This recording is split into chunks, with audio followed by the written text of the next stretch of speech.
नमस्कार। किसान समाचार में आप सभी का स्वागत है। सबसे पहले मुख्य समाचार। 21 मार्च को पूरी दुनिया में विश्व वन दिवस के रूप में मनाया जाता है। वनों के महत्व और उनसे प्राप्त होने वाले अनेक लाभों के बारे में समाज के बीच जागरूकता फैलाने के लिए दुनिया भर में मनाया जाने वाला यह है एक अंतर्राष्ट्रीय कार्यक्रम। इस साल की थीम है वन और नवाचार, बेहतर दुनिया के लिए नए समाधान।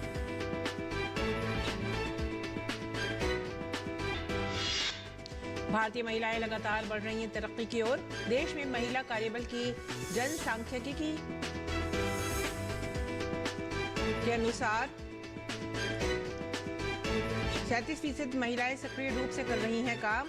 69 करोड़ महिलाओं की कुल रिपोर्ट में कहा गया कि हैदराबाद, पुणे और चेन्नई जैसे शहर महिला रोजगार के मामले में हैं सबसे आगे।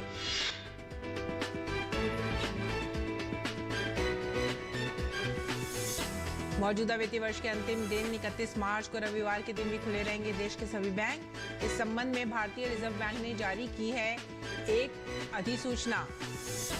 इस दौरान नेफ्ट और आरटीजीएस ट्रांजैक्शन भी रात 12 बजे तक रहेंगे जारी। मुख्य समाचार के बाद खबरें विस्तार से। अंतर्राष्ट्रीय वन दिवस और विश्व वानिकी दिवस हर साल 21 मार्च को मनाया जाता है ताकि वर्तमान और भावी पीढ़ियों को जंगलों और पेड़ों की सराहना और महत्व देने में मदद मिल सके और जंगलों द्वारा प्रकृति में अपना संतुलन बनाए रखने में योगदान के बारे में सार्वजनिक प्रशंसा और ज्ञान बढ़ाया जा सके। इसका लक्ष्य हर प्रकार के वनों और गैर वन वृक्षों के बारे में सार्वजनिक जागरूकता बढ़ाना है ताकि आने वाली पीढ़ियां उनके लाभों को उठा सके। गौरतलब है कि साल 1971 के दौरान यूरोपीय कृषि संगठन की 23वीं बैठक में पेड़ों और जंगलों की घटती संख्या को देखते हुए हर साल 21 मार्च को विश्व वानिकी दिवस के रूप में मनाने का फैसला किया गया था। उस दिन को लेकर आज तक विश्व वानिकी दिवस को दुनिया भर में धूमधाम से मनाया जाता है। इस साल विश्व वानिकी दिवस 2024 का विषय वन और नवाचार, बेहतर दुनिया के लिए नए समाधान है। अंतर्राष्ट्रीय वन दिवस की इस थीम का अर्थ है कि पृथ्वी पर संभव सारा जीवन किसी न किसी तरह वनों के अस्तित्व से ही संबंधित है।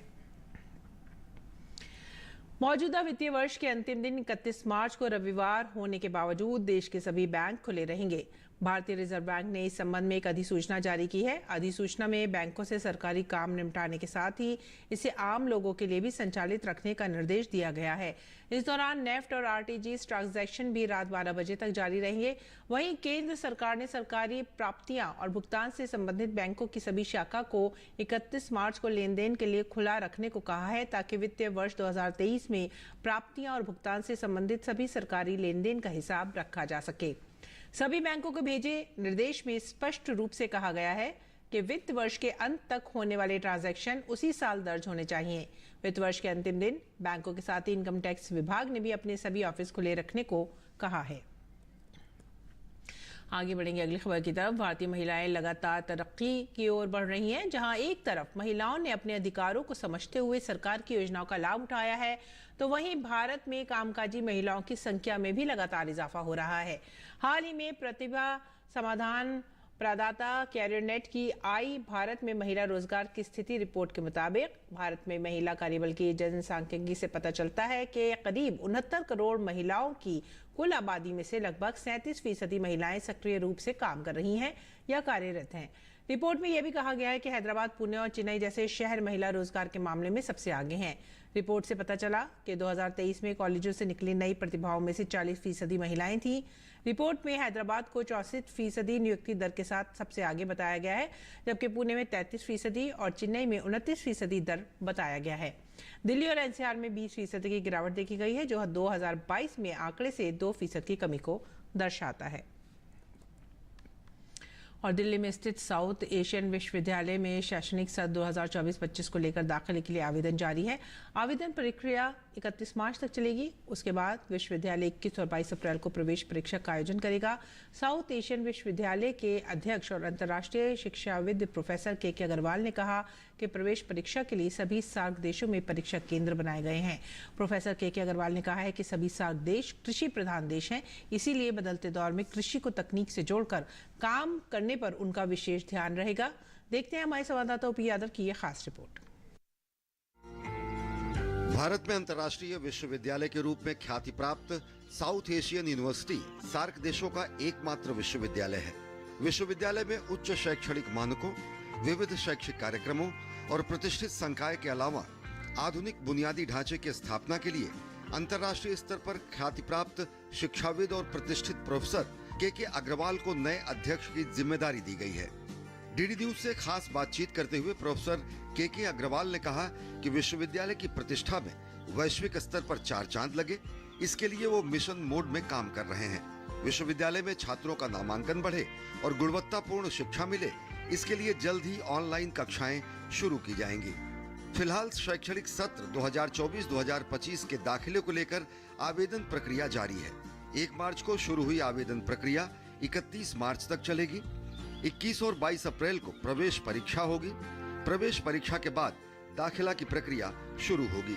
यहाँ सेशन जुलाई एंड में शुरू होता है और 21 और 22 अप्रैल को एंट्रेंस टेस्ट होगा। एडमिशन प्राइमरीली एंट्रेंस टेस्ट के माध्यम से होता है और एडमिशन हमें सारे सार्क देशों में से करना होता है।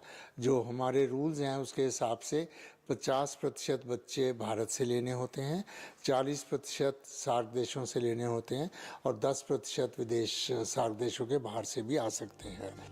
प्रोफेसर के अग्रवाल ने कहा कि साउथ एशियन विश्वविद्यालय में सामान्य तौर पर 7 विषय हैं: अर्थशास्त्र, विधि, बायोटेक्नोलॉजी, गणित, कंप्यूटर साइंस, समाजशास्त्र और अंतर्राष्ट्रीय संबंध। स्नातकोत्तर में 60 सीटें हैं।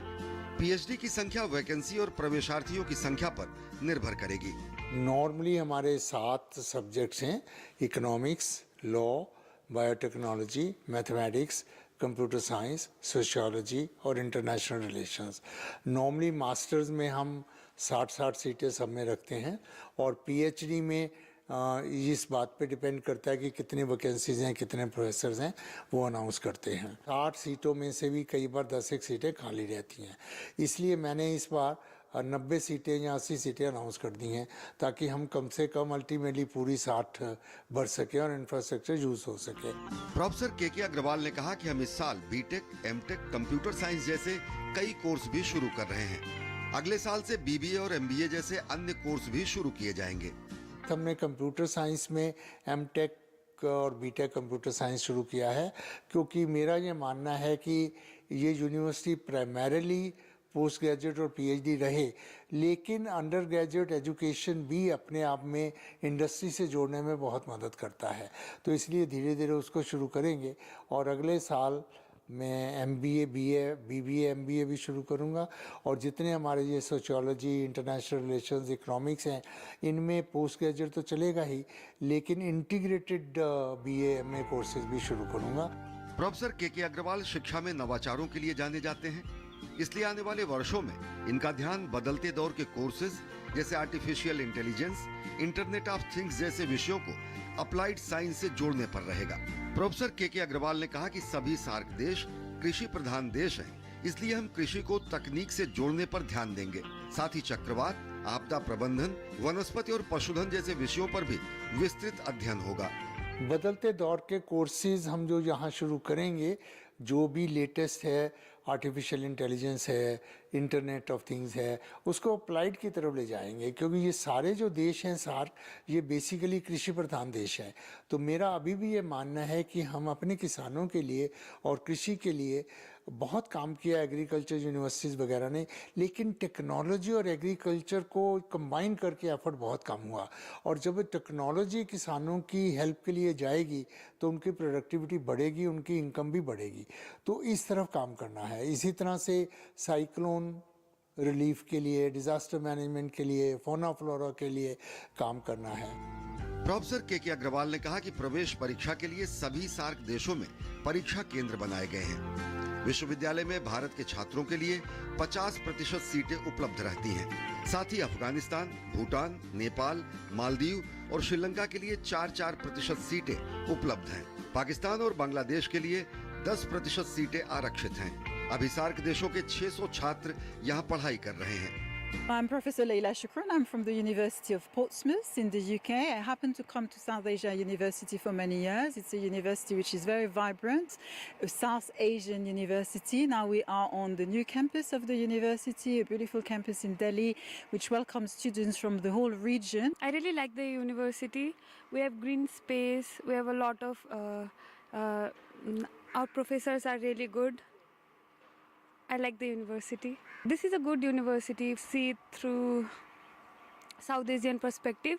The university has helped me to elevate my not only my academic career, but also it has helped me to broaden my intellectual horizon. So that is the main reason for me to motivate to come back to these universities. We are a region with a South Asian focus. University is with a South Asian regional focus. So like our course has also been decided in such a manner. अगर आप पूरे south Asia को देखें तो वहाँ इनके सारे universities के मुकाबले यहाँ पे अंतर्राष्ट्रीय विधि इंटरनेशनल लॉ की बहुत अच्छी पढ़ाई होती है।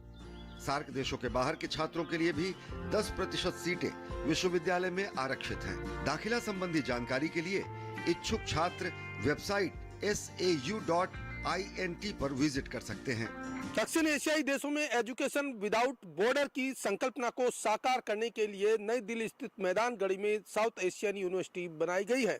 इस विश्वविद्यालय के जरिए एक और जहां दक्षिण एशियाई देशों के छात्रों को शिक्षा दी जाती है, वहीं दूसरी ओर पड़ोसी देशों के बीच सामरिक संबंधों के साथ साथ सांस्कृतिक संबंधों को मजबूती प्रदान कराने के संदर्भ में बेहतर तालीम भी दी जाती है। मेरे सहयोगी कैमरामैन योगेश कुमार के साथ मैं OP Yadav, DD news, Delhi.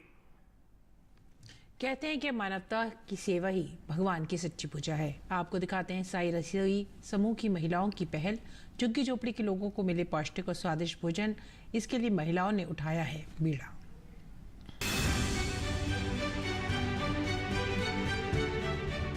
कहा जाता है कि इंसान का सबसे बड़ा धर्म है भूखे को खाना खिलाना और प्यासे को पानी पिलाना। मानवता के इसी धर्म को निभा रही हैं हरियाणा के कैथल की कुछ महिलाएं, जो शहर की झुग्गी झोपड़ियों और मलिन बस्तियों में रहने वाले लोगों को पौष्टिक और स्वादिष्ट भोजन प्रदान कर रही हैं। कैथल में इन महिलाओं ने अपनी रसोई को नाम दिया है साई रसोई। ये एक छोटी सी शुरुआत है। बाबा अपनी कृपा बनाए रखें, ऐसे ही हम खिलाएं। सबको खाता हुआ देख के बहुत अच्छा लगता है कि हमने जो जीवन हमारा है किसी के काम आ रहा है, किसी को 2 रोटी हम खिला रहे हैं, तो बहुत अच्छा लग रहा है। ये देखिए किस प्रकार साई समूह की श्रद्धालु महिलाएं अपने घरों से स्वादिष्ट भोजन बनाकर झुग्गी झोपड़ियों में ले जा रही हैं और लोगों को सर्व कर रही हैं। इन महिलाओं का मानना है कि इस प्रकार जरूरतमंदों को अपने हाथों से बनाया गया स्वादिष्ट भोजन खिलाकर उन्हें मानसिक संतुष्टि की अनुभूति होती है। साईं जी हमेशा यही शिक्षा देते थे कि भूखों को ही अन्न खिलाना है। इसे बच्चे जो छोटे छोटे खा रहे हैं उनको देख के हमें आत्मा को शांति मिलती है। हमने आगे भी इसी प्रेरणा से ही हम आगे चलते रहेंगे और ऐसे ही रसोई को अपना अग्रसर लेके जाएंगे। साईं की रसोई के इस कदम की शहर में लोगों द्वारा भूरी भूरी प्रशंसा हो रही है। कहते हैं कि साईं बाबा अपनी कुटिया में अपने हाथों से भोजन बनाकर लोगों को खिलाते थे। इसी से प्रेरित महिला समूह की प्रभारी प्रिया ठकराल ने कई अन्य महिलाओं सुषमा, गीता, अंजलि, वंदना, सारिका और शालू के साथ मिलकर भोजन कराने का ये अभियान चलाया है। साई रसोई समूह की सभी सदस्य महिलाएं हर वीरवार दोपहर को अपने घरों से चावल, रोटी, राजमा, चने, मिक्स वेज, खीर, हलवा और तरह तरह के स्वादिष्ट व्यंजन बनाकर लेकर आती हैं और जरूरतमंद लोगों को अपने परिवार के सदस्यों की तरह खाना परोसती हैं। अब साईं की रसोई की कोशिश है कि हर दिन लोगों तक भरपेट भोजन पहुंचाया जाए। गुड न्यूज जज्बा इंडिया के लिए कैथल से नवीन मल्होत्रा की रिपोर्ट, डीडी न्यूज। और आइए अब जानते हैं देश भर की मंडी का भाव। इन दिनों ज्यादातर कृषि उपज मंडियों में इसकी आवक सामान्य देखने को मिल रही है। एग मार्केट के मुताबिक देश के अलग अलग राज्यों की मंडियों में बुधवार को धान के भाव इस तरह रहे।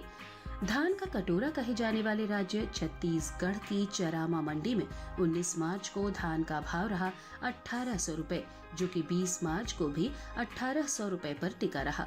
इसी तरह राज्य की लखनपुर मंडी में भी इस दौरान धान के सौदे स्थिर भाव पर हुए।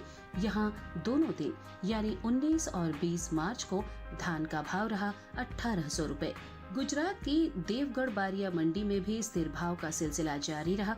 यहाँ 19 मार्च को धान का भाव रहा 1655 रुपए, जो कि 20 मार्च को भी 1655 रुपए पर बरकरार रहा।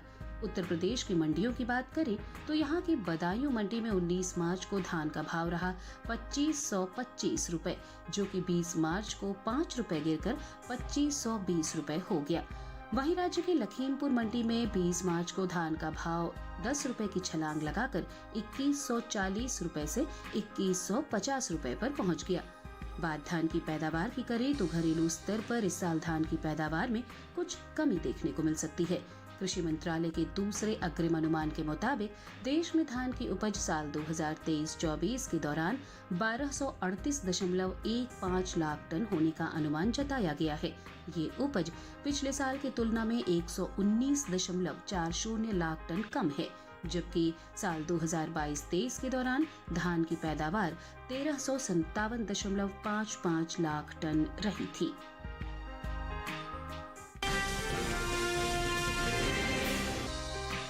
बुधवार को गुजरात सहित राजस्थान की मंडियों में जीरे की आवक दूसरे राज्यों के मुकाबले ज्यादा देखने को मिली।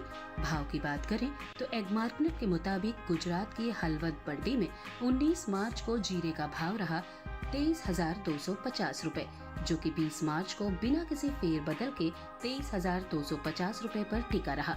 राज्य के जेतपुर मंडी में 19 मार्च को जीरे का भाव रहा 22,000 रुपए, जो कि 20 मार्च को 500 रुपए बढ़कर 22,500 रुपए पर पहुंच गया।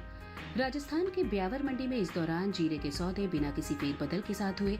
यहाँ 19 मार्च को जीरे का भाव रहा 20,000, जो कि 20 मार्च को भी 20,000 रुपए पर बना रहा। राज्य के जोधपुर मंडी में जीरे के भाव में नरमी दर्ज की गई। यहाँ 19 मार्च को इसका भाव रहा 22,010 रुपए, जो कि 20 मार्च को 10 रुपए टूटकर 22,000 रुपए हो गया। घरेलू स्तर पर इस साल जीरे की पैदावार में बढ़त देखने को मिल सकती है। भारतीय मसाला बोर्ड के मुताबिक साल 2022-23 के दौरान जीरे की उपज में बढ़ोतरी होने का अनुमान जताया है, जिसका असर जीरे के बाजार भाव पर पड़ सकता है। साल 2022-23 के दौरान देश भर में जीरे की पैदावार 6,27,031 टन होने का अनुमान है, जबकि बीते साल की समान अवधि के दौरान जीरे की उपज 5,55,789 टन रही थी।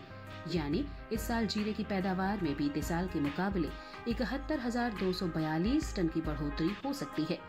बता दें कि जीरे के मसालों में अपना अहम स्थान है। भारतीय मसालों में शामिल लाल मिर्च के बाद जीरा ही सबसे ज्यादा भारत से निर्यात किया जाता है। भारतीय मसाला बोर्ड के मुताबिक साल 2022-23 के दौरान देश से होने वाले जीरे का निर्यात 4,19,000 के पार पहुंच गया है।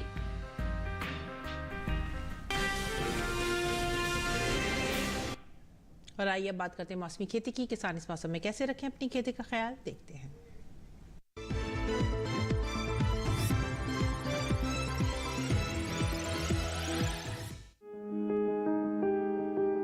पंजाब के किसान गेहूं की फसल की समय पर सिंचाई करते रहे, साथ ही गेहूं की समय से बोई गई फसल में 2% पोटेशियम नाइट्रेट का छिड़काव भी कर ले। साथ ही यहाँ सरसों में सफेद रतुआ के नियंत्रण के लिए रिडोमिल का छिड़काव कर ले। पंजाब में इस समय भिंडी, लोबिया, खरबूजा, खीरा, करेला, लौकी और कद्दू की बुवाई की जा सकती है। साथ ही यहाँ के किसान गन्ने की विभिन्न किस्मों की बुवाई भी कर ले। हरियाणा के किसान सभी चारा फसलों की समय पर सिंचाई करें, साथ ही इन चारा फसलों की अच्छी पैदावार के लिए नाइट्रोजन भी डालें। हरियाणा में मक्के में फॉल आर्मी वर्म के नियंत्रण के लिए जरूरी कीटनाशकों का छिड़काव कर लें। हरियाणा के किसान कद्दू, टमाटर, मिर्च, बैंगन और भिंडी की पकी सब्जियों की तुड़ाई कर लें। यहाँ लौकी, करेला और टिंडा की बुवाई इस समय में की जा सकती है। हरियाणा में भिंडी में जैसिड का प्रकोप दिखाई देने पर इसकी रोकथाम के लिए नीम आधारित कीटनाशकों का स्प्रे कर लें। इस समय यहाँ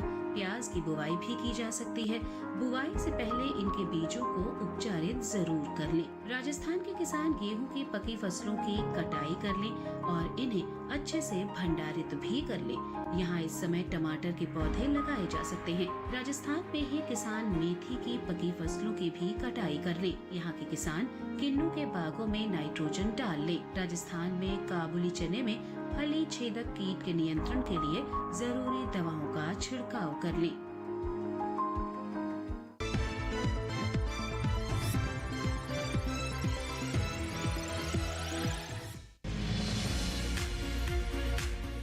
इस समय पालक की बुआई की जा सकती है। पालक को मैदानी और पहाड़ी दोनों क्षेत्रों में बोया जा सकता है। वैसे तो इसे किसी भी प्रकार की मिट्टी में बोया जा सकता है, फिर भी दोमट मिट्टी इसके लिए सर्वोत्तम मानी जाती है। अलग अलग राज्यों के लिए अलग अलग किस्में हैं। किसान वैज्ञानिकों से सलाह लेकर बीज का चुनाव कर सकते हैं। अच्छी नमी से बुआई करने पर तुरंत सिंचाई की जरूरत नहीं पड़ती, फिर भी बुआई के 8 से 10 दिन बाद सिंचाई करना आवश्यक है। इसके बाद 10 से 15 दिन के अंतराल पर सिंचाई करते रहें। पत्तियों की हर कटाई के बाद सिंचाई करना ना भूलें। खरपतवार नियंत्रण के लिए बोने के 15 से 20 दिन बाद पहली निराई गुड़ाई कर दें। पालक के लिए 2 से 3 बार निराई गुड़ाई करनी चाहिए। पत्तेदार सब्जियों में आमतौर पर बीमारी नहीं लगती, फिर भी अगर बीमारी लग जाए तो कटाई के बाद दवा छिड़कें ताकि पत्तियों पर दवाई का असर ना हो। वैसे पालक में सर्कोस्पोरा लीफ स्पॉट और डंपिंग ऑफ जैसी बीमारियों की आशंका रहती है। लीफ माइनर, चैंपा, माहू और इल्ली जैसे कीट पालक की पत्तियों को नुकसान पहुंचा सकते हैं। बचाव के लिए विशेषज्ञों की सलाह पर उचित दवाएं छिड़कें। ध्यान रखें कि फसल में किसी भी प्रकार की दवा का छिड़काव करने से पहले कृषि विशेषज्ञों से सलाह जरूर लें। पालक की 1 हेक्टेयर में 80 से 100 क्विंटल तक पैदावार होती है। इसे कई बार काटा जा सकता है।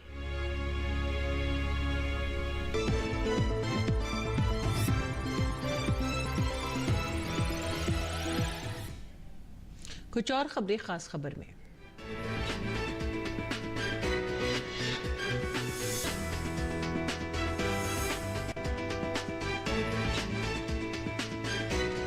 झारखंड में गुरुवार सुबह प्रवर्तन निदेशालय ने दबिश दी। कई राजनेताओं पर कार्रवाई के बाद अब ईडी ने राज्य के पुलिस अधिकारी मीरा सिंह के यहां छापेमारी की है। ये छापेमारी उनके तप्पुदाना स्थित ठिकानों पर हुई है। मीरा सिंह वर्तमान में राज्य के तप्पुदाना ओपी की प्रभारी है। प्रवर्तन निदेशालय ने तमिलनाडु के पुदुकोट्टई में पूर्व अन्नाडीएमके मंत्री सी विजय भास्कर के आवास पर छापेमारी की है। प्रवर्तन निदेशालय की छापेमारी मनी लॉन्ड्रिंग के मामले में की गई है। दिल्ली के मुख्यमंत्री अरविंद केजरीवाल ने दिल्ली उच्च न्यायालय में एक नई याचिका दायर कर अपने खिलाफ कोई दंडात्मक कार्रवाई न करने की मांग की है। केजरीवाल ने इस नई याचिका में उनकी गिरफ्तारी पर रोक की मांग की है। केजरीवाल का कहना है कि वो ईडी के सामने पेश होने के लिए तैयार हैं, पर उन्हें गिरफ्तारी से संरक्षण दिया जाए। दिल्ली भाजपा अध्यक्ष प्रेम सचदेवा ने अरविंद केजरीवाल पर तंज कसते हुए कहा कि दिल्ली शराब नीति घोटाला मामले में प्रवर्तन निदेशालय की टीम अरविंद केजरीवाल को बार बार समन भेज रही है और वो ईडी को जांच में सहयोग नहीं कर रही है। दिल्ली के वेलकम में एक 2 मंजिला पुरानी निर्माणाधीन इमारत गिरने से 2 लोगों की मौत हो गई है, जबकि एक अन्य व्यक्ति घायल है। हादसे में एक व्यक्ति गंभीर रूप से घायल हो गया है। घटना देर रात की है। पश्चिम बंगाल के राज्यपाल सीवी आनंद बोस ने कूच बिहार जिले के हिंसाग्रस्त दिनहाटा का दौरा किया। मंगलवार को दिनहाटा इलाके में पार्टी कार्यक्रम से घर जाते समय केंद्रीय गृह राज्य मंत्री और कूच बिहार लोकसभा सीट से भाजपा उम्मीदवार निस्त प्रणामिक के सुरक्षा गार्डों के साथ तृणमूल कार्यकर्ताओं और समर्थकों की झड़प हो गई थी। स्विस संगठन IQAir द्वारा विश्व वायु गुणवत्ता रिपोर्ट 2023 के अनुसार देश की राजधानी नई दिल्ली सबसे खराब वायु गुणवत्ता वाली राजधानी के रूप में पहचान बनाए हुए है और इस पर चिंता जताते हुए दिल्ली के उपराज्यपाल VK सक्सेना ने दिल्ली के मुख्यमंत्री अरविंद केजरीवाल को पत्र लिखा है। मुख्य न्यायाधीश DY चंद्रचूड़ ने दिल्ली में सुप्रीम कोर्ट परिसर में एक्सेसिबिलिटी हेल्प डेस्क का उद्घाटन किया। इस मौके पर उन्होंने कहा कि सभी सेवाएं इस सेंटर में उपलब्ध होंगी। यहां पर वरिष्ठ नागरिक, गर्भवती महिलाओं सहित अन्य लोगों को जानकारी प्राप्त करने में सुविधा होगी।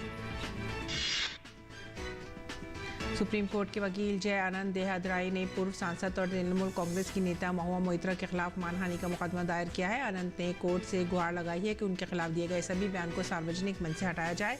दिल्ली उच्च न्यायालय ने इस संबंध में महुआ को समन जारी किया है। असम पुलिस की STF टीम ने पड़ोसी बांग्लादेश से असम में घुसपैठ करने के बाद ISIS इंडिया प्रमुख हारिस फारूकी और समूह के एक अन्य सदस्यों को हिरासत में लिया है। फारूकी आतंकवाद संबंधी गतिविधियों के लिए भारत की राष्ट्रीय जांच एजेंसी की मोस्ट वांटेड सूची में था। मुख्य समाचार एक बार फिर से।